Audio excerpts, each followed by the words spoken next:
So I just wanted to record this video on dowries. Got us like a mentor to me just posted a something on Twitter where he was talking about how in traditional societies, you paid a dowry as a man. You paid a dowry to the girl's parents, to the woman you wanted to marry, to her parents. Whereas to now in this new paradigm that we're in, people are getting into relationships based on emotion or feeling. And as we all know, that lasts about that long when bills aren't being paid, right? It's still a business contract. And that's essentially what he was sharing in his post. And it just kind of triggered something that I've been studying and researching for quite some time. Even when it comes to having sex before marriage, I'm really in a space now where I'm like, why do it? Unless you just want to have sex and, if that's where you are, great. A lot of people are in that space. They just want to fuck. They're not trying to have any long-term commitment, no serious responsibility. But truthfully, to me, any man that dates women, if when you go take women out on dates, if you are really, intentional, then you really are looking at these women as potential, like, marriage partners, whether you're monogamous or polygynous. And just to finish that thought around the post, it was talking about how, when I married the woman, she took on my last name, denoting that she was my property, And I've had different women at times tell me straight up that they wanted a man that owned them. And if nothing else, just from a standpoint of being masculine, right? And a lot of that still is a part of that conversation of traditional values and traditional ways of being, in the sense that when it comes to human nature between men and women, that never changes. And so I think if anything, when you look at the divorce rates in present day society, they're off the chart, and because of this whole coronavirus, they talked about how, you had all these domestic violence cases just skyrocketing. That's largely because they probably didn't know their spouse in the first place. That's a large part of what happens in a hookup culture is people are just jumping from one person to another person. And then the person that they latch onto that they think is the one, that's not really based in truth either, because they haven't really set a strong foundation that's going to give them the best possible chance of having a lasting relationship by actually getting to know the person before they start having sex. And so I think it's really valuable I met a guy recently that him and his fiance, they agreed to not have sex before marriage. And I was like, man, I highly commend you for that, because to me, I see that as a missing in society. And so, that's that portion of it. When they talk about stress, and how stress is like a killer, stress affects our health, right? A killer. And most of the stress comes from family situations where money has become a problem. And that's not to say that, if I marry Jane over here, I could be a millionaire. I might run into financial hardships. However, if we're really in it authentically for the long haul, like they say, for richer, for poor, in sickness and in health, till death do us part, to love, honor, and obey, right? I got a book on that, Me Obey Him. Check that out if you can find it. I'm not Christian, but I won't say but, and what I acknowledge is the truth of the Bible. I kind of see it as a book of life. I just don't think it's a literal book. I think that's where a lot of people get jammed up, is taking a lot of stuff in there literally. Nevertheless, that book is really on point. She's the wife of a minister, and she talks about a lot of things based on her counseling women that come to her that are having, challenges in their marriage around, how to deal with it from a biblical perspective, right? So, when we work at creating something powerfully with somebody, that gives us a stronger foundation to build. So like, as an example, as a man, you could have a life insurance policy, right? When you meet the woman, develop and cultivate the friendship. And then you decide to take the relationship to the next level and marry her. Now, if something happens to you, essentially your dowry could be the life insurance policy. It's not really an investment. It's actually more of a replacement of a loss. Like in this case, you die and the Hopefully that doesn't happen. And there are different types of life insurance policies out there. Check out World Financial Group. That's the company that I'm with, right? So there's that. And one of the things that's right there for me, because the World Financial Group has free workshops that really educate you on, annuities, different type of life insurance products, securities, things like that. So you can really be more educated, because a relationship is a business arrangement, like my man was talking about in the Twitter post.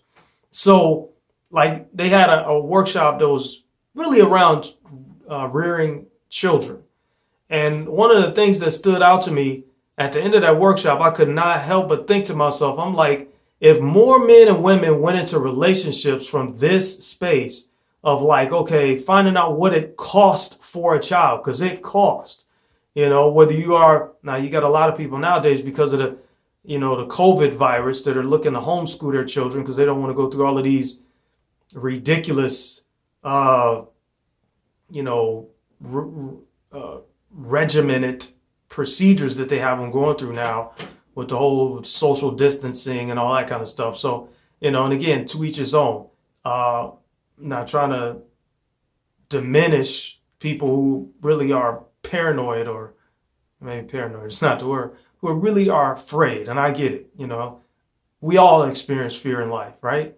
And it's really just about understanding, what is really going on. What are the real numbers? What is the real statistics behind it all? And then, making a choice powerfully from that space. So in this case, homeschool or send them back to public school or what have you, and deal with all of the things that you're going to have to deal with in this new paradigm that we're in. And, again, just to finish that thought around the workshops for children and just seeing the cost of raising a child, I was like, wow. I'm like, I seriously believe that if more people go to the workshops for World Financial Group, even if you never sign a policy with them, I'm not here trying to get you to buy a policy or anything. I could care less.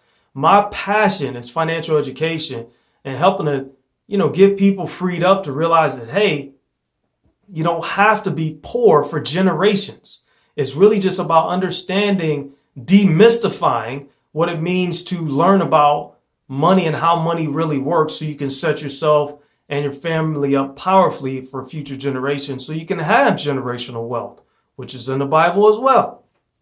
So, and then there's a couple books that I was going to recommend too, if you get a chance. There's a book called The 5 Love Languages. You can actually listen to the audiobook on YouTube. I think it's still on there. And then also there's another one called Relationship Magic. That book is phenomenal. I did a relationship workshop last year, and I didn't have a chance to actually get to that book because I was going to have all the participants go through the book with me, because it identifies the different types of personalities in a relationship. Like the relationship that I was in with the young lady I was going out with, it identified her personality to a T with the couple that they profiled.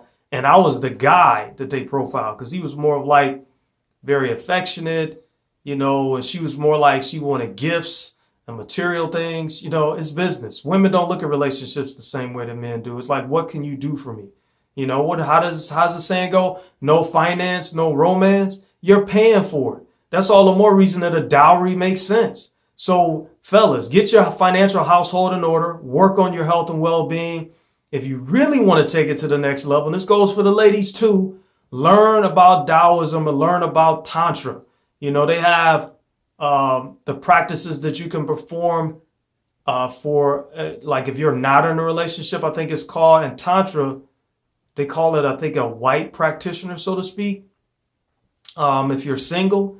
And then they also have, their courses for couples. Same thing with Taoism. Check out the works of Mantank Chia.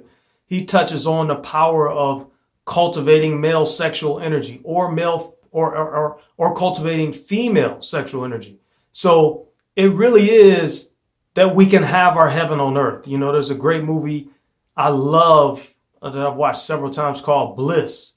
And in the movie, I think it was filmed in like 1985. The actress in there was Cheryl Lee, and the actor that played her husband was Craig Schaefer. And she went to see this controversial sex therapist.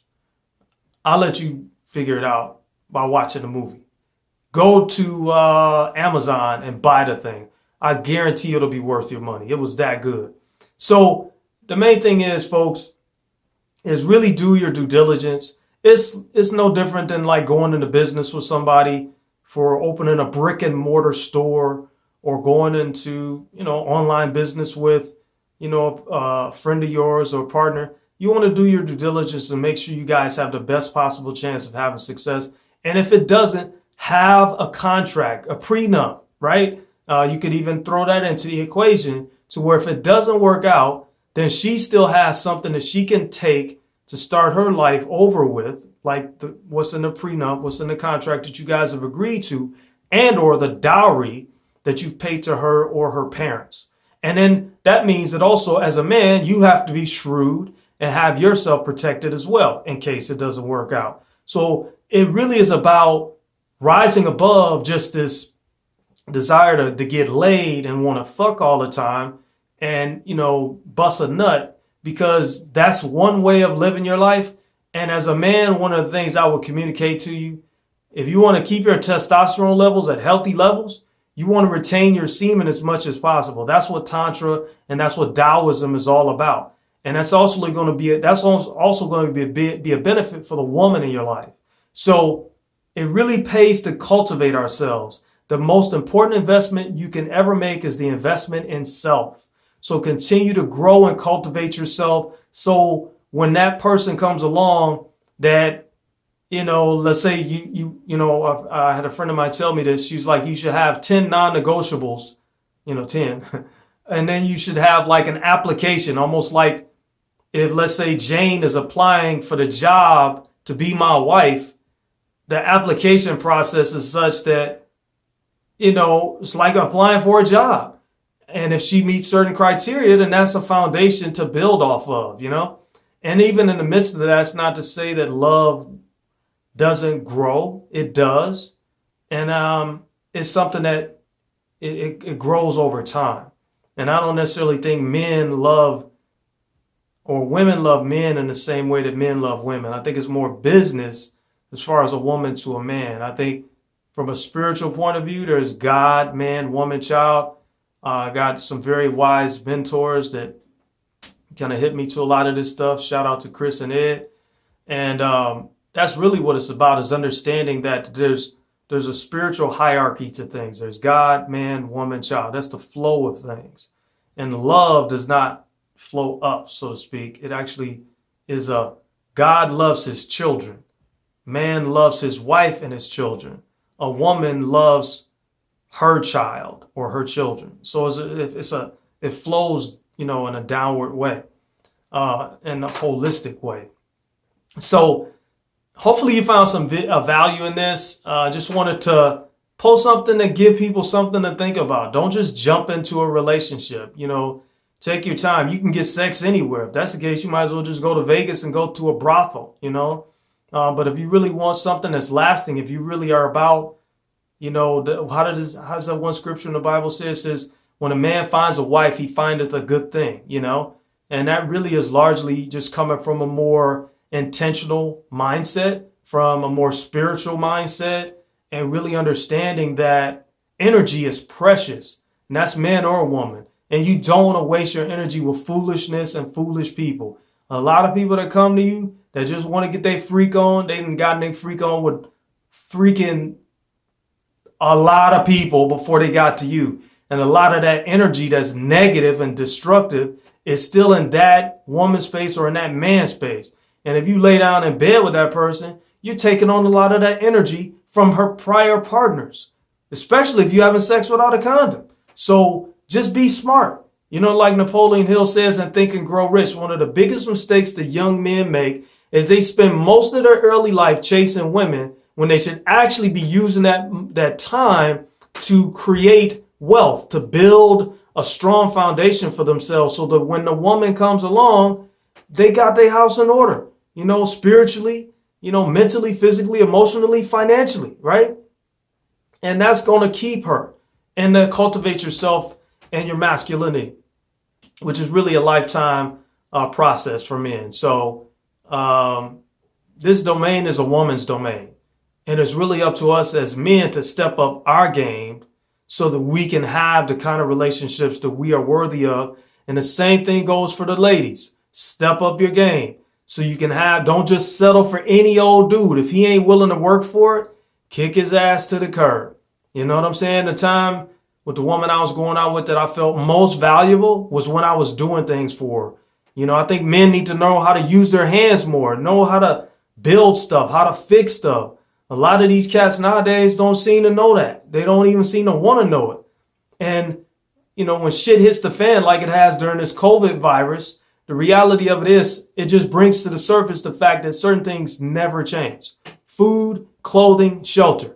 You know, being able to protect as a man, being able to provide as a man. Those are our two fundamental roles. And as wussy as society has become, a lot of that has gone out the window. The more that we as men get back to being in the space powerfully of being protectors and providers for our women, our families, and our communities, the world will become a better place. Men have gotten soft. It's our fault. It's time for us to step up our games so that this world can be the place, a much better place for our families and for our communities. So take care of yourselves. I hope you found some value in this video. If you did, feel free to hit the subscribe to my channel and give it a thumbs up and post a comment. So thanks so much. I appreciate you guys taking the time to watch my video.